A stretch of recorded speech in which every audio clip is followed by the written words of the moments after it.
What was supposed to be a temporary arrangement lasted eternally.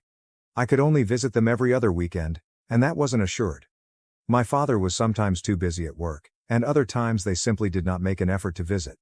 My grandparents were my primary caregivers, while my parents felt more like tourists than parents. When I first started school, my grandparents took care of everything. They dropped me off in the morning, picked me up in the afternoon, and were there from the moment I awoke until I was tucked into bed.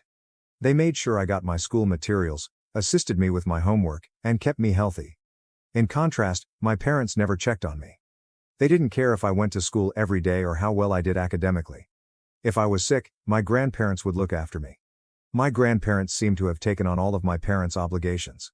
When my parents came to visit, they only talked about Jackson. They would tell my grandparents how amazing Jackson was, how brave he had been while recovering from his surgeries, and how far he had come. I don't think they ever asked my grandparents how I was doing, what was going on in my life, or how I felt. I started to feel totally invisible. I can't remember a single instance when my parents and I spent time together, just the three of us. There was no one-on-one time, and no attempt to repair any bond with me. It was always about Jackson. Then came the moment I'll never forget, Jackson's birthday celebration. My parents organized a great celebration for him because he was doing so well. They invited everyone, friends, family, and neighbors. My grandparents brought me along. Throughout the celebration, I couldn't get over my intense envy as I saw Jackson, so joyful, with my parents doting on him continuously. The entire celebration revolved around him, and while I understood it was his special day, I couldn't help but feel entirely excluded. I was a youngster as well, but my brother received all of the attention, love, and care that I craved.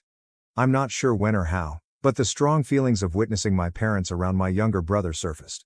Before I knew it, I had broken into tears in front of everyone. I remember feeling so embarrassed in that moment, knowing that everyone could see me unraveling. My grandparents, bless their hearts, promptly brought me to a room and attempted to console me, but the pain and jealousy were too great. I believe some of the other visitors noticed and attempted to console me, but nothing genuinely improved my mood. It wasn't about the gifts or the party, it was about the attention and love I so desperately craved. Watching my parents lavish Jackson with attention and love was simply too much for me to stomach. Later, after the birthday party, my parents and grandparents had a heated argument. Apparently, my parents were embarrassed by my emotional outburst at the celebration.